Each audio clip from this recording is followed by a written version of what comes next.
Welcome back to the Acorn Land Lab Off-Grid Course Overview. Today we're talking about modern transportation issues.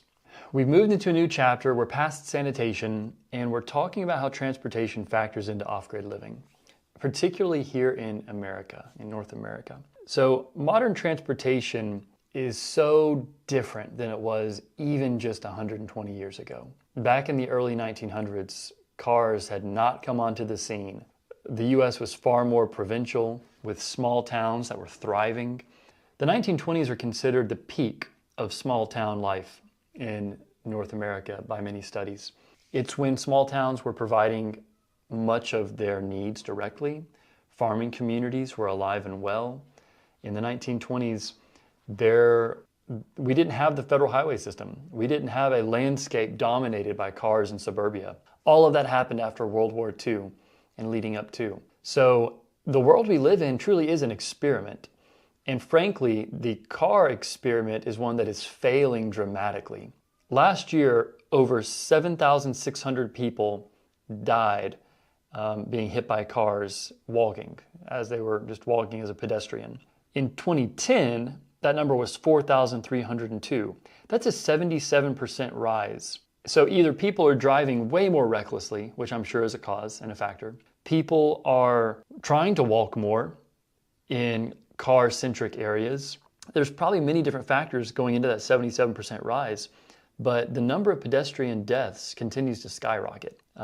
This is an epidemic that people don't talk about because so many people are addicted to their cars and they don't think there's any other options. There's a complete lack of creativity at a urban planning level and at a community level. So let's talk about the key issues with cars and modern transportation in America and how that factors into sustainable, decentralized, local off-grid living. All right, right off the bat, expensive ownership, car payments, fuel, insurance, maintenance, damage, repairs.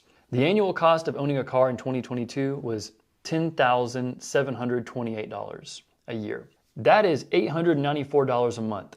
So you're almost paying $1,000 a month when you factor in the fuel, the insurance, the payment, the maintenance, everything. For many people, this is 20 to 25% of their income. People are paying up to a quarter and sometimes more of their income on car-related expenses just to get to their job. Think about how perverse that is. You are paying through the nose for this device to go commute, to get to your job, and then go back home. If you think about all the things you pay for just to do your job, you start wondering, well, how much less could I earn if I could just work from home and not have to fool with the commute in the car? And as car ownership gets more and more expensive, more people are going to face that economic reality. Our world in America has been totally rebuilt for cars. It is not built for humans. We have zoning that mandates massive parking lots. We have all these roads that are a road and a street combined. It's a strode. It's a useless piece of road where it's got sidewalks, but no one walks on the sidewalks. And it's really just meant for fast cars to zoom. The biking lanes here in my county are a total joke. They are right beside a 4-lane highway. I mean, it's a suicide lane. They painted the bike symbol, they painted a line, but it's not a biking lane. It's an extra 3 feet if you happen to swerve in your semi or your SUV. And don't get me wrong, I've got a car, my wife has a car. There's no way of not having a car in many parts of North America, especially here in the Southeast. We don't have walkable communities hardly. We don't have public infrastructure. But before I chase those rabbits, let's talk more about the key issues with cars and modern infrastructure and transportation. Expensive ownership. We're paying almost $10,000 to $11,000 a year for these vehicles. For many people, it's up to a quarter of their income. High insurance costs. Insurance costs continue just to bump up, and they're even higher for young people, especially in densely populated areas. The actuaries, the insurance actuaries, they run all the stats. They're going to make sure the insurance companies make a profit. And the rising insurance, just because of increasing crashes, increasing chaos in our urban centers, continues to lead to higher costs of car ownership. Car accidents are a leading cause of death in the United States. Road accidents result in fatalities and injuries, impacting families and communities. I know many people who've lost a loved one to car accidents. Why aren't we all talking about how we can fix this problem? We can save a lot of money in the process as well. Environmental impact. There's of course the emissions coming from your car, But there's also, think about your tires wearing out. All those rubber particulates get washed into our streams and creeks and then go into the ocean. There are so many carcinogenic poisons coming from our cars. Cancer rates are higher for people that live near freeways, studies have shown. The municipal roadwork industry. Engineering companies thrive off all the road work that counties and cities give them. It's a multi-billion-dollar industry, and our roads get chewed up and worn out after just a few years. They're replacing roads in this county that were redone just a few years ago, which is awful for us taxpayers, but it's great for the engineering companies. So there's a whole industry that is being protected around rebuilding disposable roads and selling more disposable cars. Our cars are disposable, our roads are disposable. The roads that the Romans made are still functioning. They're strong in Europe because they made them rock solid, no pun intended. Here, our asphalt roads wear out in a heartbeat. Predatory car litigation industry. You see those billboards everywhere. Injured, call 444-444, whatever the numbers are. There's so many billboards for the car litigation industry, and it is such a litigious culture. More and more wrecks are happening, so more and more people are lawyering up and suing, and that just makes insurance more expensive. Infrastructure challenges. Here in the US, our bridges, our highways, our roads, they're crumbling. They were built decades ago, and the investment has not continued to keep them up. And frankly, we shouldn't. We should be scaling these back. We should be reducing the number of roads we have and focusing on local solutions to where we don't need to travel nearly as much. Car infrastructure will bankrupt many American cities and suburbs. Strong Towns has so many good resources on this. I'm going to link to Strong Towns down below. Our county here is $1 billion behind in road work, and we're a growing county. They're still building more subdivisions and neighborhoods.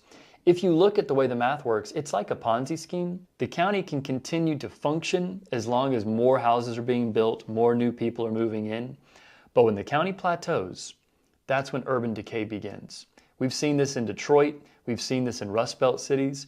If you look up towards Atlanta, the suburban communities that used to be right around Atlanta are now decaying. They're crime-ridden.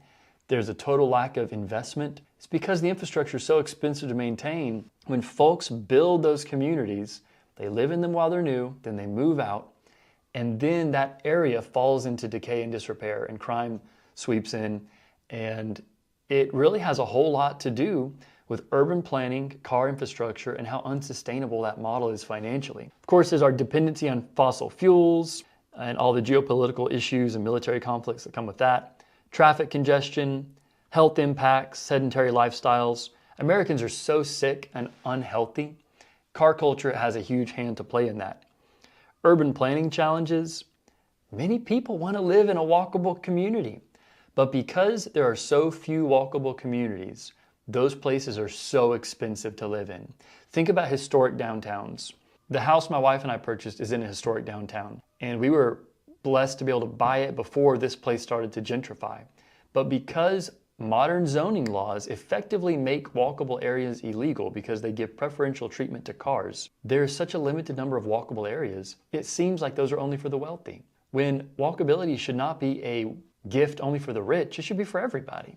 We want more walkable towns. Many people don't want to fool with having a car. And it doesn't mean you won't use one. You can always rent one. There's many services. I used to rent cars when I was in college and didn't own one. But those are the key issues with infrastructure here in our North American environment. And the same issues apply to other parts of the world as well. The car industry is all about churning through resources, the cars, the fuel, the roads.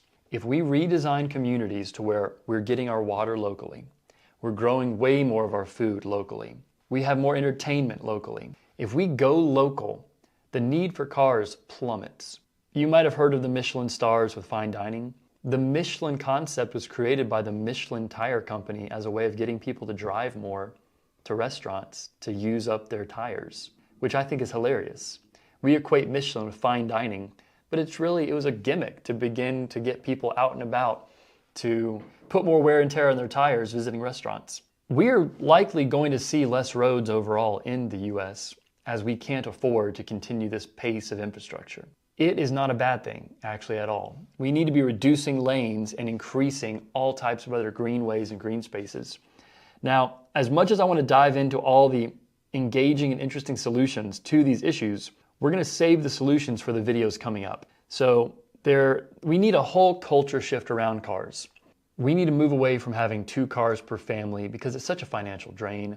And if we do need to continue having 2 cars per family, we need to change the culture so that people can write off their cars as a business expense. Your car is critical to get to your job for many of us. If CEOs can write off their jets and their yachts that are not needed for their work, then why can the common person not write off their car to get to their job? That's an interesting question. That's one I think we should all ponder and perhaps act upon more and more. So we've covered the issues. Modern car culture is terrible for our health. It's massively polluting. It's very expensive. It's going to continue to just increase the tax burden on all of us. And for many of us, we only need the car to commute to a job we don't even want to commute to in the first place on freeways. I was so thankful when I could start working in my small town and I didn't have to drive an hour and a half away to Atlanta. That commute was putting my life on the line every single day. I love the push for remote work that happened during COVID. Everyone involved in that should hang on to that as tight as possible and not get drugged back into the cities to be able to have to commute every single day. And at a minimum, try to keep a hybrid schedule going. All right, we've talked a lot about the modern transportation issues. I'll have statistics on pedestrian deaths, on car expenses, on the municipal bankruptcies that'll continue to just loom. That's gloomy stuff. It's all real though. We've got to move away from car culture. We've got to engage with some new, fresh, creative ideas. And the next few videos will be all about that. Your next steps. Dig into the work of strong towns. I've got links below. Look up these 2 innovative new micro EVs, the Aptera and the Squad car. We'll talk more about those in coming videos. Have you ever visited a walkable beltline like the Atlanta Beltline? I'll have links below there as well. Check out a beltline path and see what it looks like to move around in a car-free environment on e-bikes, scooters, feet, pedal power. It really is so refreshing. It's a vision for what the future could and should be like.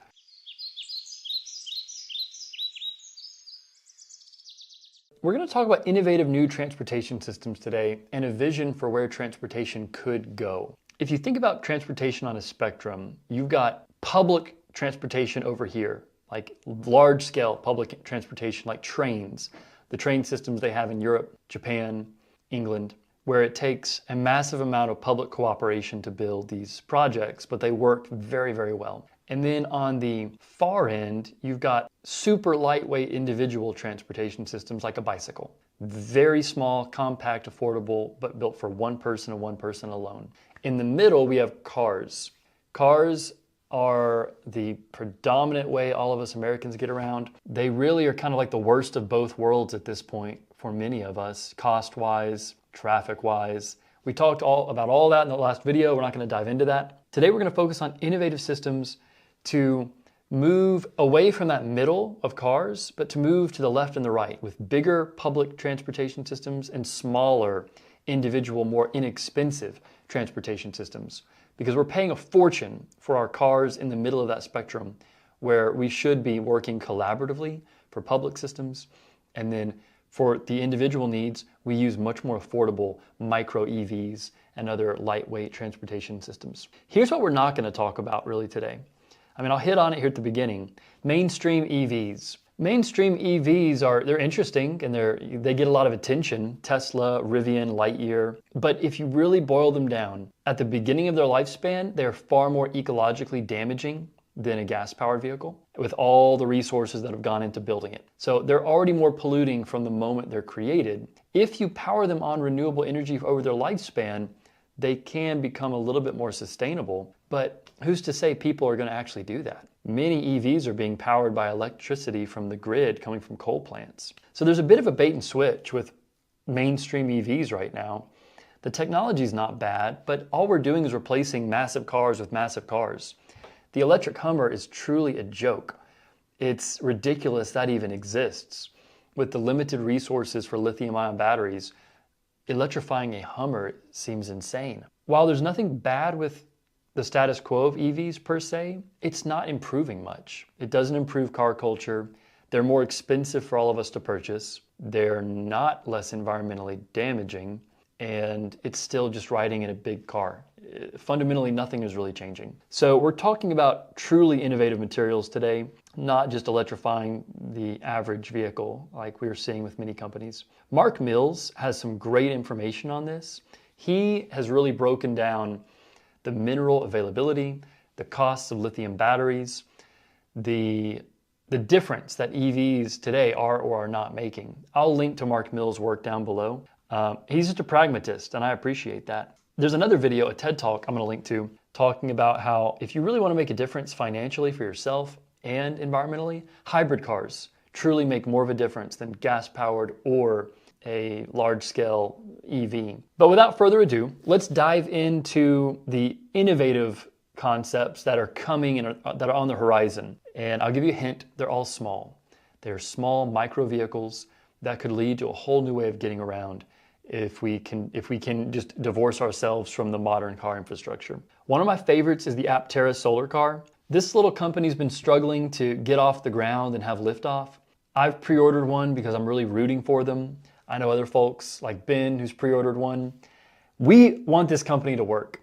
This is a hyper aerodynamic vehicle, and we'll throw some footage of this up on the screen. This car seats 2 people. It is designed, it looks like a fish or a dolphin. Super aerodynamic. It's got solar panels baked into the body, and it can actually get a range of 40 miles a day just off the solar charging on the body alone. If you give it a full charge from your solar panels or the grid, you can have a range of up to 1,000 miles with the Aptera. I would never need to charge if I owned an Aptera. My daily commute is way less than 40 miles, so I would simply drive this Aptera around and let it charge in parking lots. And that's how I would get around, a totally solar-powered vehicle. They're saying the price range will begin around $25,000, $26,000, which blew my mind. I was expecting something far higher. But this vehicle is super innovative. They're focused on efficiency, which most car makers truly are not focused on efficiency in body design or aerodynamics. The Aptera solar car looks like a little spaceship, and I'm really hoping they get off the ground. In the hope that they do, we're including the Aptera in our Land Lab simulator, just to show people what the specs are. So, beyond the Aptera, there are other solar-powered vehicles coming online. The Squad solar car is a very small 4-wheeled vehicle because the Aptera is actually a 3-wheeler. The Squad solar car seats 2 to 4 people. I believe it's up to 4. Let me double check that, but at least 2 people. And it is meant for getting around in cities. You can park up to 3 Squad solar cars in a traditional parking spot. They really make so much sense. It's basically an enclosed golf cart with solar panels on top, but they're meant for short commutes to reduce traffic congestion in big cities. And that's a pattern we'll talk about. Pushing big cars out of cities and leaving cities free to simply have very, very small EVs, e-bikes, pedal power, feet power, everything but the massive vehicles that we're all too used to here in the US. Other items that are a little bit less flashy but still make a huge difference, especially in countries like the Netherlands, cargo bikes. I've seen more and more amazing cargo bike designs. It's a death wish to ride a bike or a cargo bike here in the US because we don't have bike-specific pathways. We need to stop building as many roads, cut our current roads in half, build more car-free pathways, and transition from big vehicles to more of these cargo bikes, Apteras for the road system, Squad solar cars. It's a revolution in smaller vehicle design. We'd all get a lot more exercise, and many Americans need exactly that, more exercise. So we've got the solar vehicles that are being developed, cargo bikes, e-bikes, reviving rail in America. I could drive up to Atlanta to get on Amtrak, but it would cost me a fortune to ride on the train, and I can't go anywhere I really want to go. Amtrak will take me up towards DC or down towards Louisiana, which would be nice if I wanted to go to DC or Louisiana. Where I actually want to go from Atlanta is Chattanooga or Savannah. Amtrak doesn't go to either place. Our national rail system is underwhelming, and I would love to see a renaissance and a revival in rail travel. Here in our small towns in the South, we've got the old brick train depots in many towns, but there's no longer passenger rail. We used to have it, but it's gone now. It would be amazing to be able to rely on a small solar vehicle, an e-bike, some type of ride share even, to be able to bike, walk, or cruise the 1 mile, 2 miles to the train depot, then hop on a train to where I want to truly go. City trolley cars, There's more towns that are making experiments with city trolley cars. Many of those were ripped out in various towns and cities as the car industry really got going. And the car industry actually lobbied to have many of these trolley cars removed in favor of buses. The biggest thing that would make a huge difference for so many of us is building beltline pathways like the Atlanta Beltline to connect small towns, to be an artery going through a county from a small town to another destination. Having footpaths and car-free pathways brings so much economic activity. Up in the Atlanta Beltline, there are so many restaurants and apartments and venues and parks built along that footpath because people want that environment. It's quiet, it's car-free, you can hear people talking, there's cafes with tables. It is the only feature like that in a major city in the state of Georgia. There really is so little walkable infrastructure in the Southeast, but the Beltline gives me hope because it shows what we could do if the desire was there for us to move away from car infrastructure. Footpaths and beltlines around small town centers encourage walking, reduces traffic. It actually boosts business for small businesses. Micro-mobility really is going to be the wave of the future, I believe, between these small EVs, electric scooters, electric bikes. And I hear some of y'all right now, yes, sometimes there's bad weather, sometimes it rains. A little bad weather won't melt all of us, and we don't have to exclusively use bikes and e-bikes and scooters. We just need the options.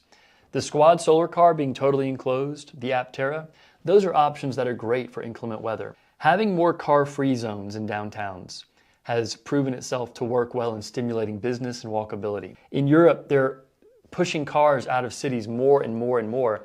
I think of this as the bubble effect. You had a city where cars and roads were just all through it, chopping them up. And now people realize we need the cars out of the cities. So they're building a bubble to push the cars further out, further out, further out. And I hear a lot of conspiracy theories around the 15-minute city concept, which I do think are truly silly. The 15-minute city is all about walkability and quality of life. Being able to get cars out of that is not about locking people into their cities. It's about building cities that are far more enjoyable, healthy, and affordable. It really is not a good argument to say that you have to protect your freedom to drive your car wherever you want it to go. 100 years ago, 120 years ago, no one had a car to drive everywhere they want to go on asphalt. I love that song, They Paved Paradise and Put it in a Parking Lot. It's so true.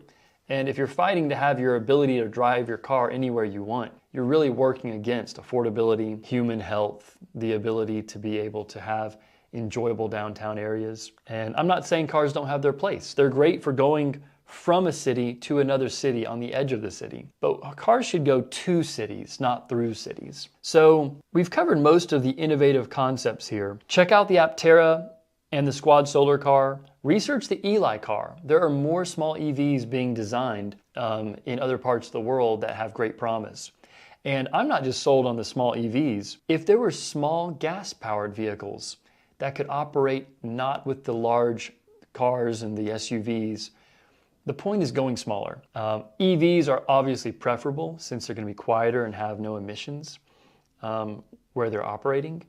But let's review next steps and then we'll continue moving through the video series. Research the Aptera, research the Squad Solar Car, do some research on Mark Mill's work. Take a look at how EVs, the same size as our regular gas cars, really aren't making too much of a difference. Environmentally, they're more expensive, they're not changing car infrastructure. Think about it. Would you commute on an e-bike, a scooter, or a solar golf cart if you had a shaded, car-free path to drive on? And it cut your car transportation bill, by 80%. Visit a car-free path near you. The Atlanta Beltline is a great example of orienting around car-free community. Car-free is the way to go. Think about this as well. The Beltline is such an interesting place. There's shops to visit, there's restaurants, there are sculptures and parks. If your backyard, if your hometown is more interesting, would you feel the need to travel as much? Probably not. The more we built in our own personal homestead, the less need we have to travel because we've got so many cool projects to do where we are. If people invested more in their small towns, they would be more proud of where they lived and they wouldn't feel the need to hop in a giant car and drive 2 hours to find something of interest. Our backyard has chickens, rabbits, methane digesters, gardens, all types of projects for us to engage in. And our downtown gets more and more investment. We've got the coffee shop, we've got an axe throwing place, we've got restaurants. Sometimes there's different events and music venues. There is a resurgence happening in downtowns and local interest. So be part of that movement. The more we can cut down on car infrastructure, the more money we're going to save, the longer we'll live, the healthier we'll be, and the quieter and more peaceful our neighborhoods and subdivisions can be.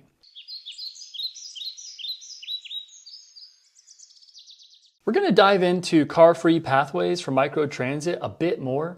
We covered a lot of that material in the last video, but we're going to have a few more videos and just references below for what car-free transit can look like at a local level.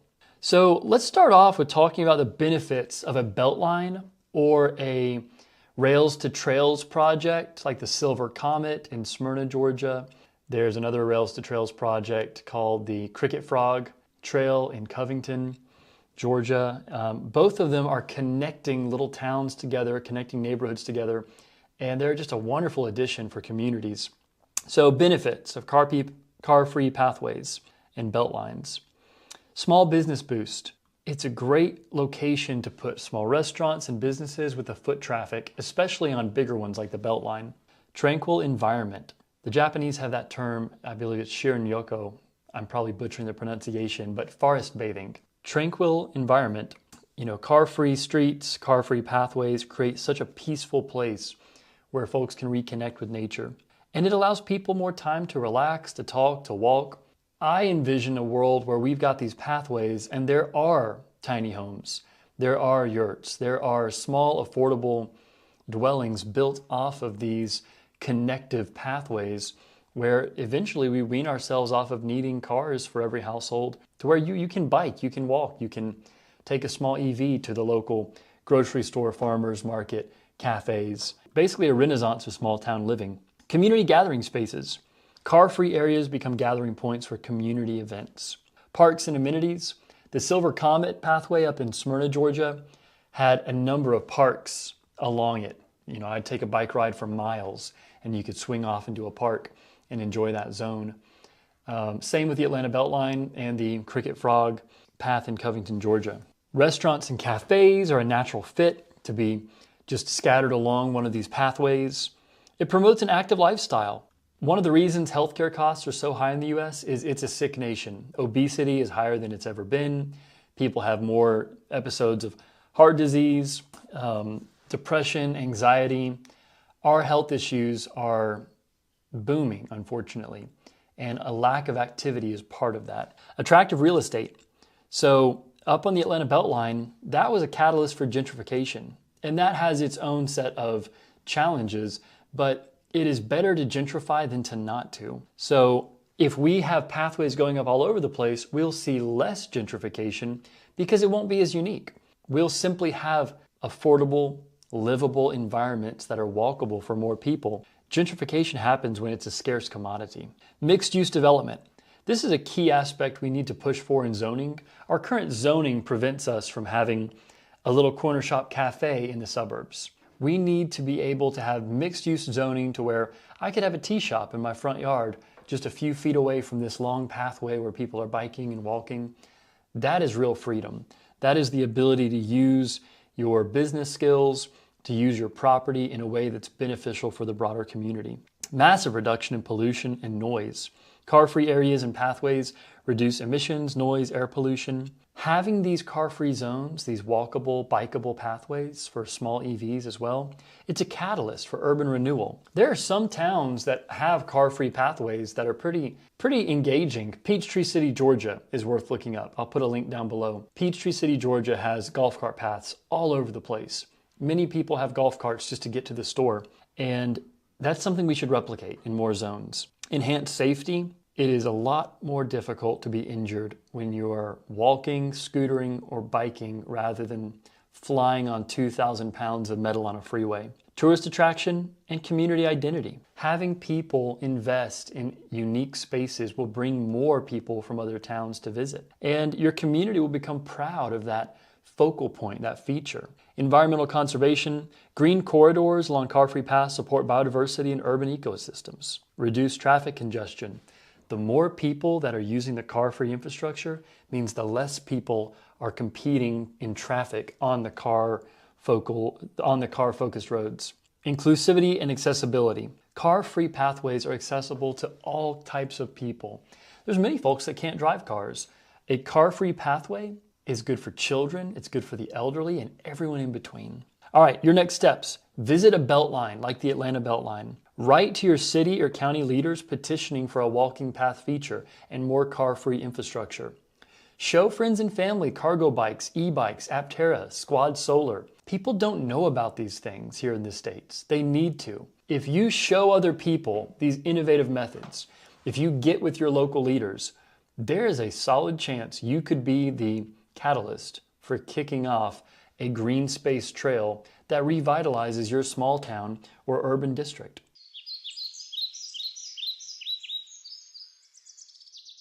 Today we're talking about pushing cars out of the downtown bubble. I live in a small town in the metro Atlanta area, and our downtown area is beautiful. The only thing that is a bummer about our downtown is 3 state highways intersect through that downtown area. So we're getting semis, we're getting massive amounts of traffic. It's never quiet or peaceful on that downtown area because of the sheer volume of traffic.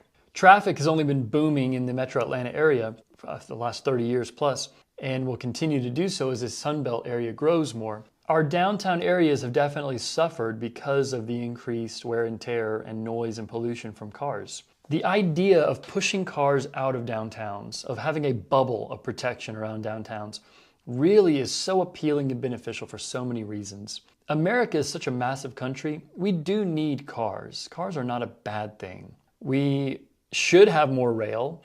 We should have more micro-mobility solutions. I'm not advocating we get rid of all cars. That would be impractical. But we do need more options. Right now, cars dominate the landscape. It's almost all we use.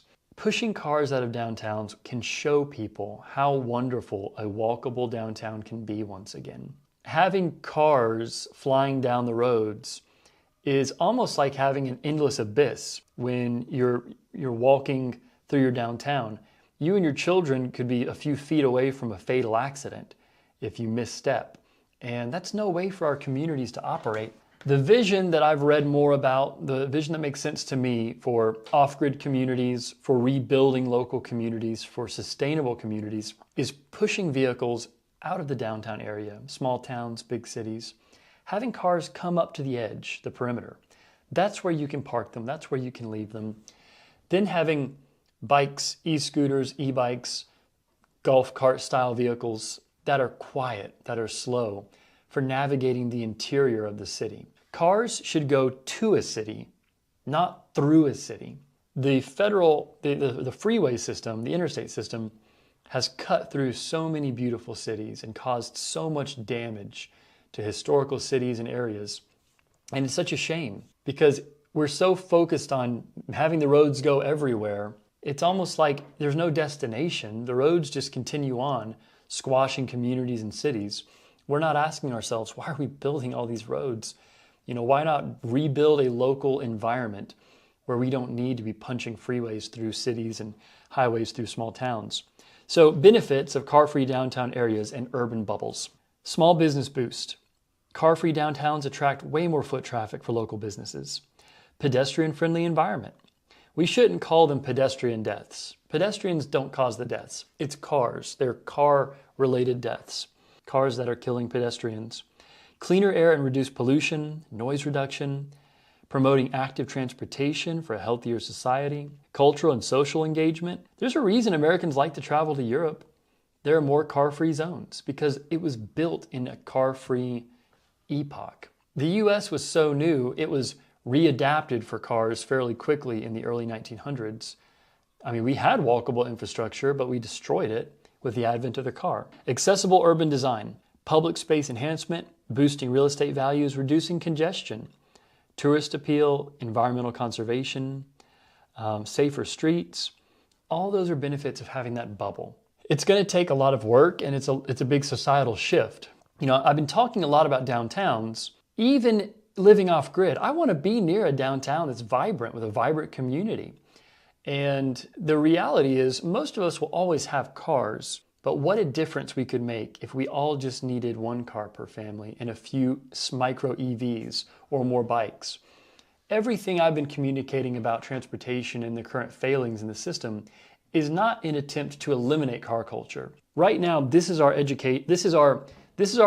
transportational environment. It's all car culture virtually. If we could half that and then build in the other half, diverse options for biking, cargo bikes, e-scooters, e-bikes, Apteras, Squad Solar, the car-free options.